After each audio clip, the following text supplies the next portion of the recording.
Hello everyone, welcome to my YouTube channel.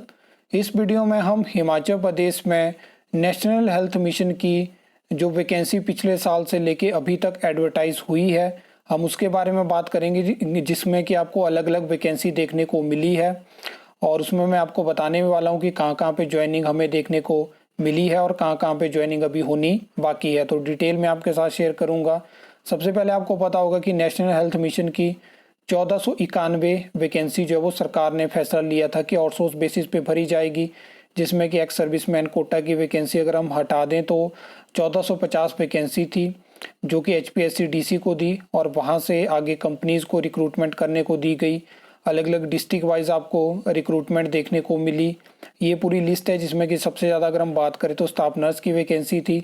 उसके अलावा जो कम्युनिटी हेल्थ ऑफिसर CHO की भी उसके बाद वैकेंसी थी, OT की वैकेंसी थी, फार्मासिस्ट की वैकेंसी थी।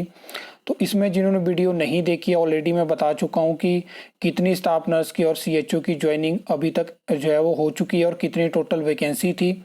और डिस्ट्रिक्ट वाइज और ब्लॉक वाइज में जानकारी आपको दे चुका हूँ कि कहाँ कहाँ पे किस किस डिस्ट्रिक्ट में किस ब्लॉक में ज्वाइनिंग हो चुकी है।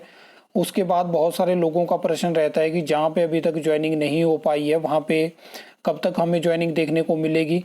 तो फिलहाल आपको पता है कि आउटसोर्स भर्ती हो गया, उसके साथ ये जो नेशनल हेल्थ मिशन की भर्ती है इसमें COPC जो है वो कोर्ट में दायर है, जहाँ पे जब तक कोर्ट का डिसीजन अब हमें देखने को नहीं मिलता है तब तक शायद वैसे बीच में बहुत सारी चीज़ें यहाँ पे हमें देखने को मिली है, लेकिन यहाँ पे क्या है कि फ़िलहाल आपको रिज़ल्ट देखने को नहीं मिलेंगे।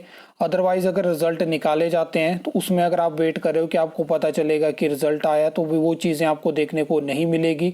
डायरेक्टली क्या हो रहा है कि जो स्टूडेंट होते हैं जो कि सिलेक्टेड होते हैं उनको डायरेक्ट कॉल की जाती है या तो डायरेक्ट उनको ईमेल करी जाती है।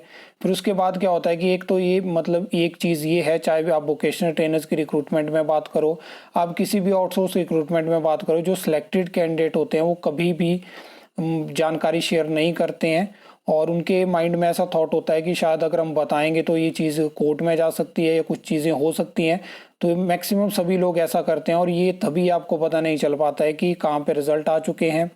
मेरा मेन मोटिव यही रहता है कि अगर सरकार आउटसोर्स भर्ती करना चाहती है तो प्रॉपर तरीके से एडवर्टाइज करे और जो डिजर्विंग लोग हैं उनको जॉब मिले, क्योंकि अभी ऐसा तो है नहीं कि हर जगह पे जो है वो रेगुलर वैकेंसी निकाली जाए।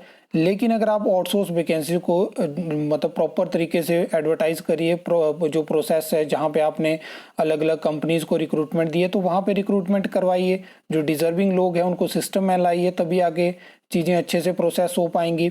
अब इसके अलावा अगर हम बात करें तो अभी इसी साल आपने देखा था कि ये अलग से स्टाफ नर्स की और नर्सिंग ट्रेनर की वैकेंसी निकली थी। फिक्स टर्म कॉन्ट्रैक्ट बेसिस पे ये जॉब थी, तो इसमें जो है वो एग्ज़ाम हो चुका है और उसके बाद फिलहाल कोई अता पता नहीं है कि क्या रिजल्ट आ चुका है, क्या ज्वाइनिंग हो चुकी है। लेकिन ये वैकेंसी भी 52 टोटली वैकेंसी थी, ये भी नेशनल हेल्थ मिशन की वैकेंसी जो हिमाचल प्रदेश में एडवर्टाइज हुई है। इसके अलावा अगर हम बात करें तो ये वैकेंसी भी आप देख सकते हो, ये यहाँ पे मेंशन है, जिसमें कि टोटल ये 64 वैकेंसी है। मेडिकल ऑफिसर हो गया, फार्मासिस्ट हो गया, ANM हो गया, क्लास 4 हो गया। तो लास्ट ईयर अगस्त के महीने में इसकी नोटिफिकेशन जारी हुई थी। उसके बाद कब इस वैकेंसी को एडवर्टाइज करा गया, क्या चीज़ें हुई, उसकी फ़िलहाल कोई जानकारी नहीं है, क्योंकि इसमें आपने देखा होगा कि HPSC-DC के जो वेबसाइट है, जहाँ पे आपको पता होगा कि जो आउटसोर्स भर्ती कोर्ट केस था उसमें कोर्ट की तरफ से एक गाइडलाइन जारी हुई थी कि जो भी आप आउटसोर्स रिक्रूटमेंट करते हो उसमें जो पार्टिसिपेट करते हैं, जो भी स्टूडेंट आते हैं वहाँ पे, तो उनका सबका डेटा जो है वो वेबसाइट पे होना चाहिए। तो इससे ये जो रिक्रूटमेंट है इसमें जिन जिन लोगों ने जो है वो पार्टिसिपेट करा था इस रिक्रूटमेंट में, तो उनका डेटा जो है वो वेबसाइट पे अपलोड हो चुका है। तो वहाँ से ही जानकारी मिली कि ये चीज़, ये रिक्रूटमेंट जो है वो इसमें जो प्रोसेस थी इंटरव्यू की वो हो चुकी है। तो यहाँ पे भी आपको ज्वाइनिंग देखने को मिलेगी। तो ये सब चीज़ें, ये वैकेंसी है नेशनल हेल्थ मिशन की, जो कि पिछले साल से लेकर अभी तक एडवर्टाइज हुई है। और इसमें मैंने आपको बता दिया कि जो ऊपर सेकंड नोटिफिकेशन मैं शेयर करी वहाँ भी कोई अता पता नहीं है कि ज्वाइनिंग हो चुकी है, और यहाँ पे तो लिस्ट हो चुकी है, अपलोड हो चुकी है, तो यहाँ पे जल्दी ज्वाइनिंग आपको देखने को मिलेगी। और जो NHM की 1450 वैकेंसी है उसमें मैंने आपको बता दिया कि अभी 4 तारीख को वो केस लगेगा और वहाँ पे क्या चीज़ें, क्या ऑर्डर पास होता है कोर्ट की तरफ से, वहाँ से चीज़ें डिसाइड हो सकती हैं। और बीच में ज्वाइनिंग चली हुई है, ये जानकारी मुझे कहीं से मिली है, जहाँ पे बैक एंड डेट बदली जा रही हैं, क्या क्या चीज़ें हो रही हैं वो आप भी जानते हैं। बाकी वो चीज़ें मैं आपके साथ शेयर करूँगा डेफिनेटली, एक बार वहाँ पे प्रॉपर हमें रिज़ल्ट देखने को मिले। आई होप आपको ये वीडियो अच्छी लगी होगी, इन्फॉर्मेटिव लगी होगी। तो वीडियो को लाइक कमेंट शेयर कर सकते हो, चैनल को सब्सक्राइब कर सकते हो फॉर द न्यू अपडेट्स के लिए।